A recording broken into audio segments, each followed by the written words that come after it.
నిజ నిర్ధారణకు అంతిమ నిర్ణయం DNA టెస్ట్.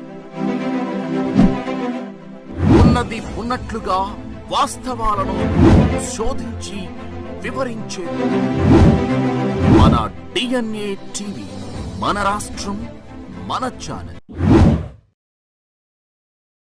మన DNA టీవీ, మన రాష్ట్రం మన ఛానల్. నమస్కారం. ఈనాటి వార్తా విశేషాలు. రాయలసీమ గడ్డ నుంచి దేశ రక్షణ రంగంలో సరికొత్త అధ్యాయం మొదలైంది. పుట్టపర్తిలో advance medium combat aircraft ప్రాజెక్టుకు సీఎం చంద్రబాబు, రక్షణ మంత్రి రాజ్నాథ్ సింగ్ శంకుస్థాపన చేశారు. 5వ జనరేషన్ స్టైల్ యుద్ధ విమానాలను ఇక్కడే తయారు చేయనున్నారు. 36 రోజుల్లోనే అనుమతులు పూర్తి చేసి జెట్ స్పీడ్ లో ప్రాజెక్టు మొదలైందని సీఎం తెలిపారు. ఆత్మ నిర్భర్ భారత్ లక్ష్యంలో భాగంగా ఆంధ్రప్రదేశ్ రక్షణ రంగానికి కేంద్రంగా మారనుంది. శ్రీ సత్యసాయి జిల్లా పుట్టపర్తిలో advanced medium combat aircraft ప్రాజెక్టుకు ముఖ్యమంత్రి చంద్రబాబు, కేంద్ర రక్షణ మంత్రి రాజ్నాథ్ సింగ్ శంకుస్థాపన చేశారు. ఏరోనాటికల్ డెవలప్మెంట్ ఏజెన్సీ ఆధ్వర్యంలో ఏర్పాటవుతున్న ఈ ప్రాజెక్టు ద్వారా 5వ జనరేషన్ స్టైల్ యుద్ధ విమానాలను రాయలసీమ నుంచే తయారు చేయనున్నారు. కేవలం 36 రోజుల్లోనే అనుమతులు పూర్తి చేసి శంకుస్థాపన చేయడం జెట్ స్పీడ్ తో జరిగిన పని అని సీఎం తెలిపారు. 15,000 కోట్ల పెట్టుబడితో 7,500 మందికి ఉద్యోగ అవకాశాలు రానున్నాయి. Kalyani strategic systems, Bharat dynamics, HFCL ప్రాజెక్టులతో పాటు ఓర్వకల్లో డ్రోన్ సిటీకి కూడా వర్చువల్ గా శంకుస్థాపన చేశారు.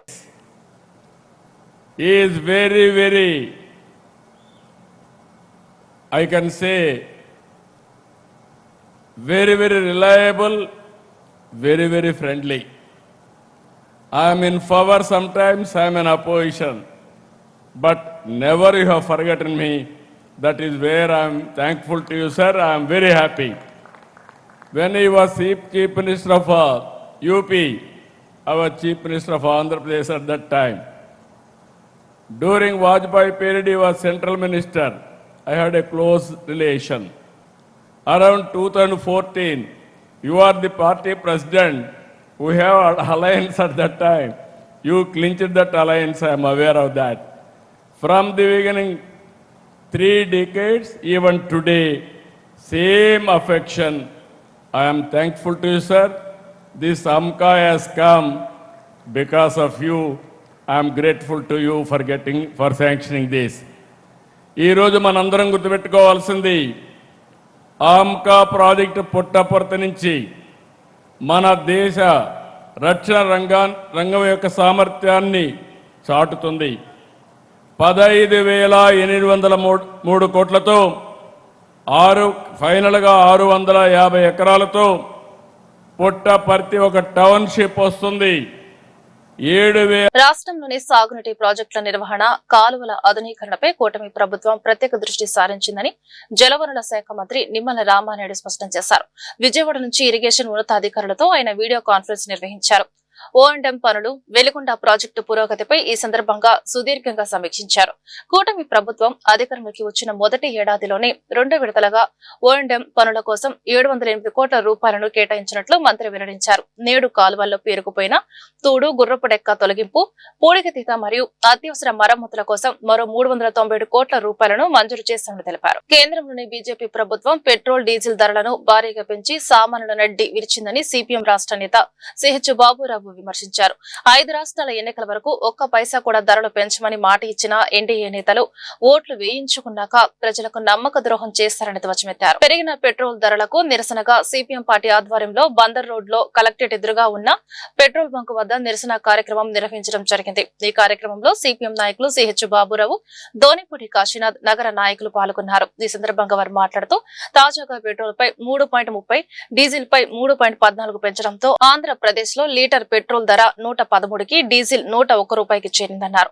పశ్చిమాసియా యుద్ధాన్ని సాకుగా చూపి ప్రజలపై భారం వేస్తున్నారని, లీటర్ చమురుపై కేంద్ర రాష్ట్ర ప్రభుత్వాలు కలిసి సుమారు 40 పన్నుల రూపంలోనే వసూలు చేస్తున్నాయని, గత 12 ఏళ్లలో పెట్రోల్ ధరల ద్వారా కేంద్రానికి 30 లక్షల కోట్ల ఆదాయం సమకూర్చిందన్నారు. రష్యా, ఇరాన్ నుంచి చౌకగా చమురు వచ్చే అవకాశం ఉన్న అమెరికా ఒత్తిడికి లొంగి మోదీ ప్రభుత్వం ప్రజలను బలి చేస్తుందన్నారు. బీజేపీ ప్రభుత్వం దేశ ప్రజలని మరో దొంగ దెబ్బతీసింది. పెట్రోలు 3 రూపాయల 30 పైసలు, డీజిల్ 3 రూపాయల 14 పైసలు పెంచి ఆంధ్రప్రదేశ్లో ఈరోజు పెట్రోలు 113 రూపాయలకి, డీజిల్ 101 రూపాయలకి చేరుకుంది. దీని వలన దేశంలో ఉన్నటువంటి నిత్యావసర వస్తువుల ధరలన్నీ కూడా పెరిగిపోతాయి. రైతాంగం మీద కూడా దెబ్బ పడుతుంది. రవాణా రంగం కుదేలైపోతుంది. నిన్నటి వరకు 5 రాష్ట్రాల ఎన్నికలకి ముందు ఒక్క నయా పైసా పెట్రోల్ ధరలు పెంచమని ఎన్డీఏ నేతలు మోడీ మాట ఇచ్చారు. ఎన్నికల్లో ఓట్లు ఎంచుకోవడం అయిపోగానే ద్రోహం చేసింది, నమ్మక ద్రోహం చేసింది. పశ్చిమాసియా యుద్ధాన్ని అడ్డం పెట్టి ఇవాళ మోడీ ప్రభుత్వం ఈ కుట్రలు పన్నుతూ ఉంది. ఇది ఈ దశలోనే కాదు, నిన్న మొన్న హైదరాబాద్ లో పొదుపు చేయండి అని దొంగ మాటలు చెప్పి దానికి కారణం ఈ రేట్లు పెంచడానికి ప్రజల్ని మానసికంగా సిద్ధం చేయటమే. అసలు నిజంగా చెప్పాలంటే పెట్రోల్ డీజిల్ మీద 21 రూపాయి పెట్రోల్ మీద కేంద్ర ప్రభుత్వం ట్యాక్స్ ఉంది. రాష్ట్ర ప్రభుత్వ ట్యాక్స్ 19 రూపాయలు ఉంది. 40 రూపాయలు కేంద్ర రాష్ట్ర ప్రభుత్వాలు ఒక లీటర్ పెట్రోల్ డీజిల్ మీద ట్యాక్సులు ఉన్నాయి. మీరు అవి తగ్గించండి. అవి తగ్గించకుండా జనం యొక్క జేబులు కొట్టి మీ ఖజానాలు వేసుకున్నారు. 12 ఏళ్లలో కేంద్ర ప్రభుత్వానికే 30 లక్షల కోట్ల రూపాయలు దీనివల్ల ఆదాయం వచ్చింది. ఆ డబ్బు బయటికి తీయండి. జనం దగ్గర ఉన్న డబ్బు బయటికి తీయకుండా ట్యాక్స్ వాళ్ళు ఎందుకు ధరలు పెంచాలి? మీ యొక్క అసమర్థతకి ట్రంప్, అమెరికాకి మన మోడీ లొంగిపోయారు. రష్యా నుండి చౌకగా ఆయిల్ వస్తానంటే కొనుగోలు చేయరు. ఇరాన్ నుండి చౌకగా ఆయిల్ వస్తానంటే కొనుక్కోరు. అమెరికా చెప్పినట్టు, ట్రంప్ చెప్పినట్టు లొంగిపోయి దాని భారాన్ని జనం మీద వేస్తున్నారు. ఇది బీజేపీ యొక్క దేశభక్తిది. మీ లొంగుబాటుకి ప్రజల్ని బలి చేస్తాం. మున్సిపల్ వెహికల్ డిపోలను ప్రైవేటు పరం చేయరని కూటమి ప్రభుత్వం రంగం సిద్ధం చేసిందని, ఇది కార్మికుల పొట్ట కొట్టడమేనని సిపిఎం నాయకులు దోనిపూడి కాశీనాథ్ తీవ్రంగా మండిపడ్డారు. ప్రభుత్వం ప్రైవేటీకరణను వెంటనే నిలుపుదల చేయరని, లేకుంటే కార్మికుల పక్షాన సిపిఎం ఆధ్వర్యంలో పెద్ద ఎత్తున పోరాటాలు చేస్తామని హెచ్చరించారు. హనుమాన్పేటలోని విఎంసీ వెహికల్ డిపో వద్ద సిపిఎం ఆధ్వర్యంలో వెహికల్ డిపోల ప్రైవేటీకరణకు నిరసనగా సిపి ఆధ్వర్యంలో నిరసన కార్యక్రమం చేపట్టారు. ఈ కార్యక్రమంలో సిపిఎం నాయకులు దోనిపూడి కాశీనాథ్ పాల్గొని మాట్లాడుతూ ఒక్క విజయవాడ నగరంలోనే 270 వాహనాలు ఉన్నాయని, వాటిపై సుమారు 730 మంది డ్రైవర్లు, క్లీనర్లు, మెకానిక్లు ఆధారపడి జీవిస్తున్నారన్నారు. విజయవాడతో పాటు విశాఖపట్నం, నెల్లూరు వంటి ఇతర నగరాల్లోని డిపోలను కూడా ప్రైవేటీకరించేందుకు రంగం సిద్ధం చేయడం దారుణమన్నారు. రాష్ట్ర వ్యాప్తంగా ఉన్నటువంటి వెహికల్ డిపోల్లో పనిచేస్తూ ఉన్నటువంటి కార్మికుల యొక్క పొట్టలు కొట్టేదానికి కూటమి ప్రభుత్వం రంగం సిద్ధం చేసింది.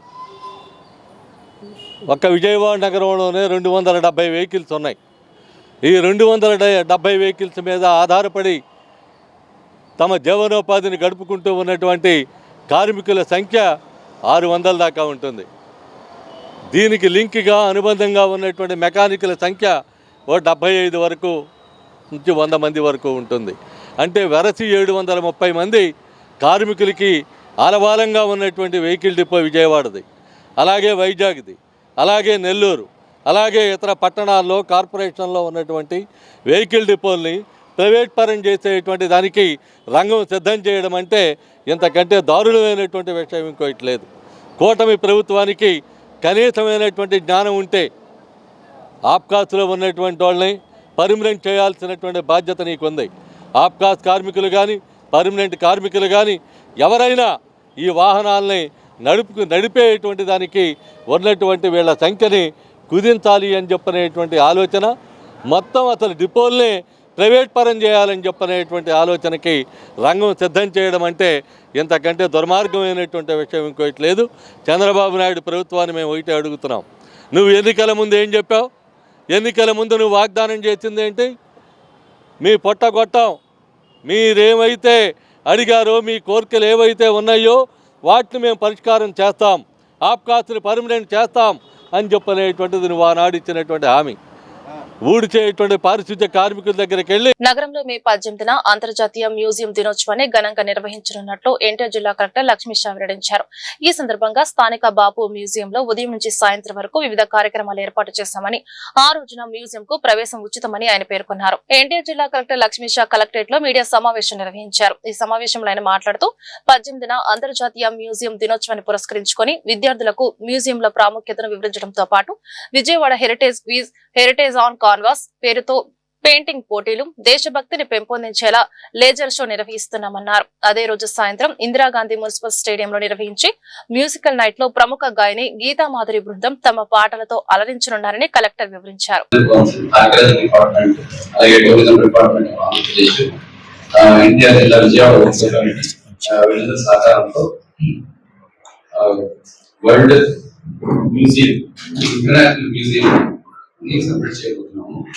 ఇది ఎట్లా అంటే ఈ మధ్య హెరిటేజ్ డే సెలబ్రేట్ చేస్తూ కొండపల్లి బొమ్మల పండుగ ఉత్సవాన్ని చాలా దిగ్విజయంగా సహకారంతో నిర్వహించడం జరిగింది. దాంట్లో భాగంగా హెరిటేజ్ హార్మోనియన్ ఈవినింగ్ మ్యూజికల్ కాన్సర్ట్ పెట్టి కొత్త ఒరవడి తీసుకోవడం జరిగింది. చాలా మంచి ఉత్సాహం వచ్చింది, చాలా మంది పార్టిసిపేట్ చేశారు. ఫస్ట్ టైం లివింగ్ హెరిటేజ్ అని ఎవరైతే ఆ ఫీల్డ్ లో ఎక్కువ పనిచేసి ఉంటారో లేదా ఎక్కువ వాళ్ళు డెడికేట్ చేస్తుంటారు వాటిని హానర్ చేయడం జరిగింది.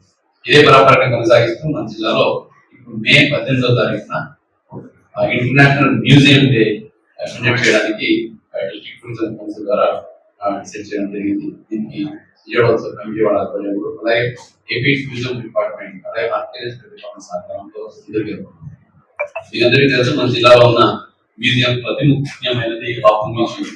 ఇది హిస్టారికల్ గా ఈవెన్ ఇండిపెండెన్స్ స్ట్రగల్ లో కూడా ఫ్రీడమ్ స్ట్రగల్ లో కూడా వెరీ ఇంపార్టెంట్ రోల్ ని నిభాయించింది ఈ మ్యూజియం. కాబట్టి అదే బాపు మ్యూజియం కేంద్ర బిందువుగా పెట్టుకుని ఉదయం నుంచి సాయంత్రం వరకు మే 18వ తారీఖున యాక్టివిటీస్ చేస్తూ ఇటు యూత్స్ అంటే ఆర్టిస్ట్స్ సిటిజన్స్ ప్రతి ఒక్కరిని ఎంగేజ్ చేసి యాక్టివిటీస్ చేస్తున్నాం. ఈవినింగ్ మున్సిపల్ స్టేడియం దగ్గర ఒక మ్యూజియం రిలేటెడ్ ఎలాగైతే హెరిటేజ్ ఆర్గనైజ్ చేసామో ఆ type musical concert, live musical concert కూడా ఈ ప్రోగ్రామ్ ని ఒక గ్రాండ్ గా కండక్ట్ చేసి విజయవాడలో ఒక వైబ్ తీసుకురావడానికి అలాగే యూత్స్ ని పబ్లిక్ ని మోటివేట్ చేయడానికి మన ఘనత, మన వారసత్వము అలాగే మన మ్యూజియం, మన హెరిటేజ్ హిస్టరీ గురించి గర్వపడేలాగా ఈ కార్యక్రమాన్ని చేపడాలని అనుకుంటున్నాను. దీనికి ఇప్పుడే మాట్లాడుతున్నాను. కేంద్ర హోంశాఖ సహాయ మంత్రి బండి సంజయ్ కుమారుడు బండి భగీరథపై నమోదైన ఫోక్సో కేసులో నిందితులను తక్షణమే అరెస్టు చేయాలని మహిళా సమైక్య రాష్ట్ర కార్యదర్శి పి దుర్గా భవాని డిమాండ్ చేశారు.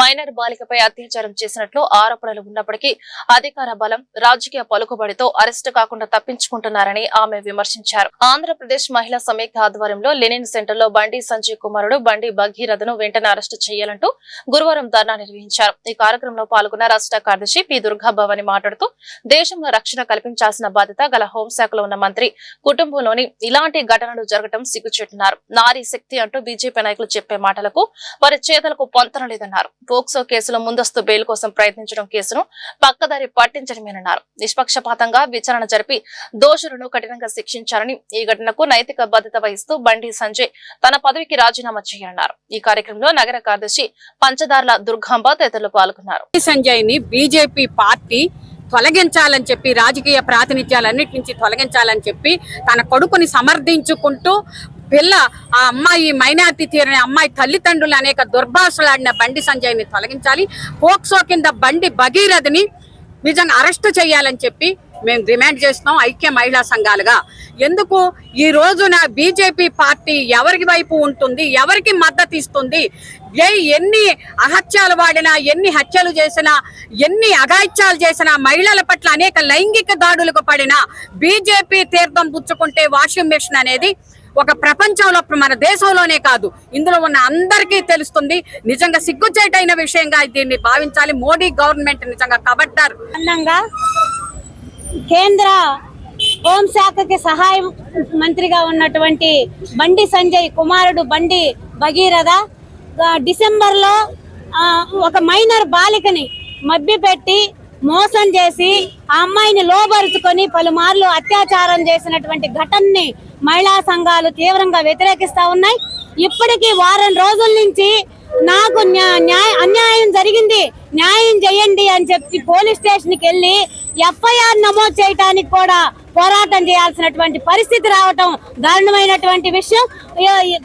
ఒకవేళ ఎట్టకేలకు ఒత్తిడికి తట్టుకోలేక ఎఫ్ఐఆర్ నమోదు చేసిన ఇంతవరకు. ప్రజల సమస్యల పరిష్కారమే లక్ష్యంగా విజయవాడ సెంట్రల్ నియోజకవర్గంలో ప్రజా దర్బార్ కార్యక్రమం నిర్వహించారు. ప్రభుత్వ విప్ ఎమ్మెల్యే బోండా ఉమామహేశ్వరరావు సింగ్ నగర్ లోని తన క్యాంపు కార్యాలయంలో నిర్వహించిన ఈ కార్యక్రమంలో ప్రజల నుంచి నేరుగా వినతులు స్వీకరించారు. సమస్యల పరిష్కారంలో అధికారులకు స్పష్టమైన ఆదేశాలు జారీ చేశారు. విజయవాడ సెంట్రల్ ఎమ్మెల్యే కార్యాలయం జనసందడిగా మారింది. ప్రతి శుక్రవారం నిర్వహించే గ్రీవెన్స్ డేలో భాగంగా ఎమ్మెల్యే బోండా ఉమామహేశ్వరరావు ప్రజా దర్బార్ నిర్వహించారు. నియోజకవర్గంలోని నలుమూలల నుండి వచ్చిన ప్రజలు తమ సమస్యలను ఎమ్మెల్యేకు విన్నవించుకున్నారు. ప్రధానంగా పింఛన్లు, ఇళ్ల పట్టాలు, వికలాంగుల సహాయక పరికరాలు మరియు ఆర్థిక సాయం కోసం పెద్ద ఎత్తున అర్జీలు వచ్చాయి.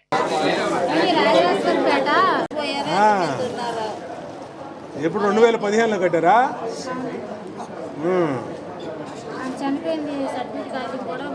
ఫ్యామిలీ మెంబర్ సర్టిఫికేట్ ఉందా? ఎంతమంది పిల్లలు ఆమెకి? మీరు కొని రేపు దీంట్లో కాదు, సపరేట్గా నా దగ్గర రా ఒకసారి, సాయంత్రం ఎప్పుడు రా.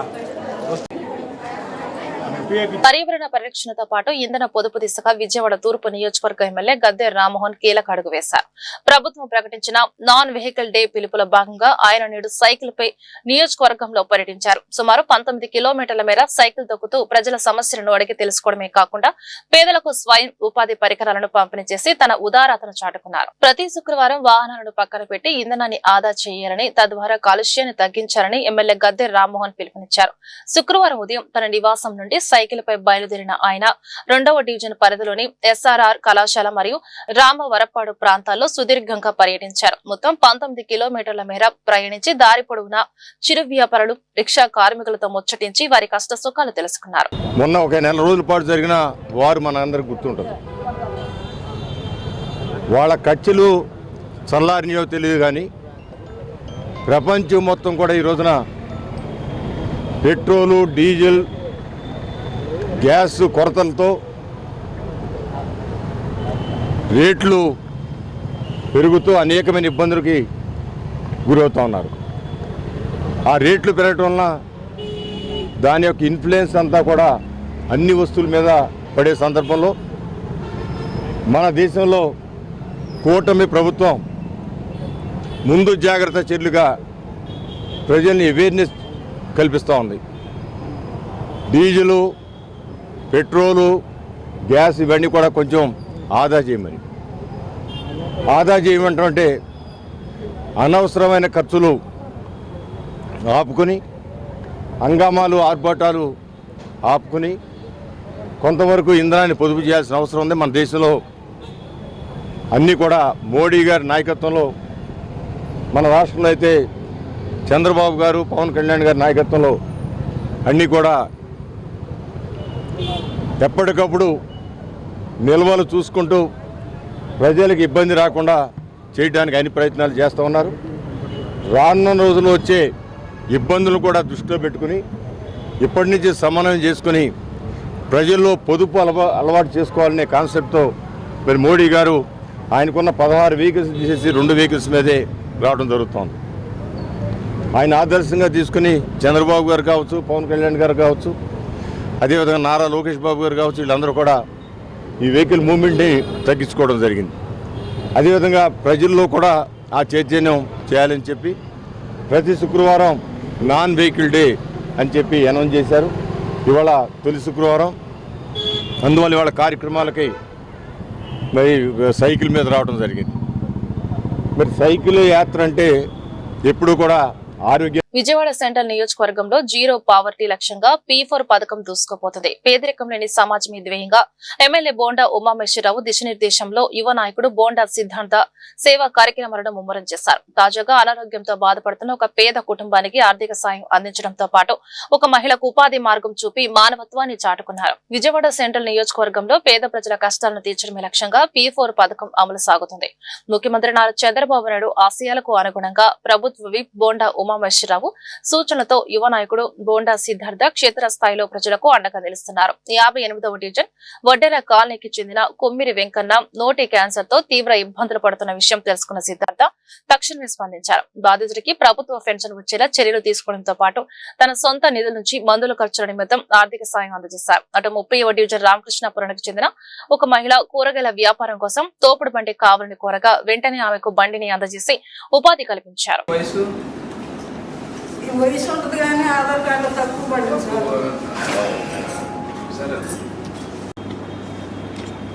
ఓకేనా, మీకు పెన్షన్ పెట్టేద్దాం. ఓకేనా, పెన్షన్ పెట్టించి ముందు ఇంకా రాష్ట్రం మొత్తంలో కూడా పెన్షన్ లింక్ వదలలేదు. సో వదిలి వెంటనే మన ఫస్ట్ లిస్ట్ వచ్చేలాగా మీ పేరు వెంకన్న గారి పేరు వచ్చేలాగా పెన్షన్లో పెట్టేద్దాం. ఓకేనా, ప్రస్తుతానికి 5,000 రూపాయలు ఉంచుకొని ఖర్చులకి ఏమన్నా సరే వాడుకోవడం. ఓకేనా, ఓకే చేస్తాం. అట్లాగే మీ పేరేంటి? ఆర్టిఫిషియల్ ఇంటెలిజెన్స్ ఆధారిత స్మార్ట్ కూలింగ్ టెక్నాలజీతో నూతనంగా ఆవిష్కరించిన ఈ రిఫ్రిజిరేటర్లు పనిచేస్తాయని Sony Vision MD Potluri Bhaskar Murthy, LG regional manager Karatam Venkata Krishnaji వెల్లడించారు. వినియోగదారుల వాడకాన్ని 30 రోజుల పాటు అధ్యయనం చేసి దానికి అనుగుణంగా ఆటోమేటిక్ గా కూలింగ్ ను ఇవి క్రమబద్దీకరిస్తాయని పేర్కొన్నారు. ఏలూరు రోడ్లోని సోనా విజన్ షోరూమ్ లో ఎల్జీ సంస్థకు చెందిన నూతన శ్రేణి సైడ్ బై సైడ్ రిఫ్రిజిరేటర్ల శుక్రవారం ఆవిష్కరణ కార్యక్రమం ఘనంగా నిర్వహించడం జరిగింది. LG regional manager Karatam Venkata Krishnaji, Sony Vision MD Bhaskar Murthy, branch manager Kishore ఈ కొత్త మోడల్ ను విడుదల చేశారు. ఈ సందర్భంగా వారు మాట్లాడుతూ ఆర్టిఫిషియల్ ఇంటెలిజెన్స్ ఆధారిత స్మార్ట్ కూలింగ్ టెక్నాలజీ ఈ రిఫ్రిజిరేటర్ల ప్రధాన ప్రత్యేకత అని తెలిపారు. వినియోగదారుల వాడకాన్ని 30 రోజుల పాటు అధ్యయనం చేసి దానికి అనుగుణంగా ఆటోమేటిక్ గా కూలింగ్ ను క్రమబద్దీకరిస్తాయని వివరించారు. Sona Vision Vijayawada Eluru road store లో LG side by side refrigerators లో కొత్త మోడల్ లాంచ్ చేశారు. ఈ లాంచ్ ని LG regional manager Karatam Krishnaji garu, అలాగే బ్రాంచ్ మేనేజర్ కిషోర్ గారు, సోనా స్టాఫ్ అందరి ముందు విచ్చేసిన కొనుగోలుదారులందరి సమక్షంలో ఈ కొత్త మోడల్ లాంచ్ చేశారు. ఈ కొత్త model side by side refrigerators ప్రత్యేకత ఏంటంటే ఇందులో ఇది స్మార్ట్ కూలింగ్ ఉంటుంది. స్మార్ట్ కూలింగ్ అంటే మన నీడ్స్ ని ఒక 1 month అది మన నీడ్స్ ని స్టడీ చేసి దాని ప్రకారం మనకు కావాల్సిన కూలింగ్ కానీ ఇంకా అడ్జస్ట్ చేస్తుంది. అంటే ఒక ఎగ్జాంపుల్ చెప్పాలంటే, ఒక మధ్య వరుసలో ఉందనుకోండి, మధ్య వరుసలో ప్రతిరోజు మనం అక్కడ పాలు పెరుగు పెడతాం అనుకోండి. అలా మనం ఒక 30 days ఇది స్టడీ చేసి, it is almost artificial intelligence అన్నమాట. స్టడీ చేసి దానికి 31st day నుంచి అక్కడ దానికి కావాల్సిన కూలింగ్ సెట్ చేయటం ఆటోమేటిక్ గా సెట్ చేస్తుంది. ఇది స్మార్ట్ కూలింగ్ అంటే ఆల్మోస్ట్ ఏఐ. అలాగే ఇందులో లేటెస్ట్ ఇదేంటంటే ఫ్రెష్నెస్ ఎక్కువగా ఉంచడానికి కొత్త టెక్నాలజీ, అట్లాగే ఇంకా డోర్ కూలింగ్, ఇలాంటి లేటెస్ట్ ఫీచర్స్ తో ఈ సైడ్ బై సైడ్ రిఫ్రిజిరేటర్ వచ్చింది. ఎల్జీ రిఫ్రిజిరేటర్ అప్లయన్సెస్ అంటే రిఫ్రిజిరేటర్ కావచ్చు, వాషింగ్ మిషన్ కావచ్చు, ఎయిర్ కండిషనర్ కావచ్చు, ఇండియాలో నెంబర్ 1 కాకుండా దాదాపు వరల్డ్ వైడ్ గా కూడాను అమెరికా లాంటి దేశాల్లో కూడా ఇవాళ నెంబర్ 1 రిఫ్రిజిరేటర్ కానీ వాషింగ్ మిషన్ కానీ, రిఫ్రిజిరేటర్ ముఖ్యంగా ఎల్జీ నెంబర్ 1 పొజిషన్ లో ప్రపంచవ్యాప్తంగా ఉంది. Okay, first of all, let me thank Basmati Garu for giving this opportunity to launch a product in Sona Vision. Across all 75 outlets Sona Vision lo prati range untadandi. LG complete range from small refrigerator 185 liter refrigerator nunchi 770 liter refrigerator display untadi. And display kaakunda customer ki best demo istaru vellu. And after this service also Sona Vision takes care. Ivala memu customer insight prakaram we have launched few refrigerators here. దీన్ని fence door అంటారండి. Fence డోర్లో ఏంటంటే కింద freezer ఉంటుంది, పైన refrigerator ఉంటుంది. So కస్టమర్కి బొంగక్కలేదు. And ఇందులో ఏంటంటే LG has got the best range. అది 570 liters నుంచి 610 liters దాకా ఉన్నాయి. ప్లస్ ఇందులో డిస్పెన్సర్ ఉంది, ఆటో ఐస్ మేకింగ్ ఉంది, అండ్ ఇందులో ఒక సైడ్ గ్లాస్ ఉంది. ఇన్ని రేంజ్ ఏ కంపెనీ లేదండి. This range made in India range ఇది.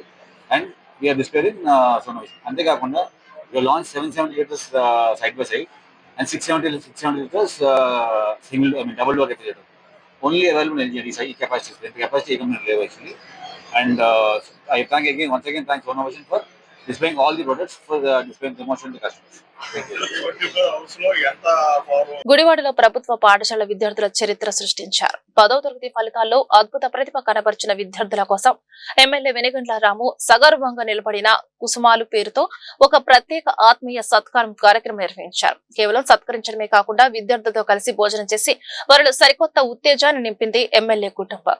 సత్యనారాయణపురంలోని ఐఎంఎల్ హాల్లో ఒక విద్యా పండుగకు వేదికైంది. 10వ తరగతిలో 550 మార్కులు దాటిన 120 మంది ప్రభుత్వ పాఠశాల విద్యార్థులను ఎమ్మెల్యే వెనిగండ్ల రాము తన కుటుంబ సభ్యులతో కలిసి ఘనంగా సన్మానించారు. ఈ సందర్భంగా ఎమ్మెల్యే రాము మాట్లాడుతూ ప్రభుత్వ పాఠశాలలో చదువుకుని జిల్లా స్థాయి ర్యాంకులు సాధించడం గర్వకారణమన్నారు. విద్యాశాఖ మంత్రి నారా లోకేష్ ప్రవేశపెట్టిన సంస్కరణలు క్షేత్ర స్థాయిలో అద్భుత ఫలితాలను ఇస్తున్నాయని కొనియాడారు.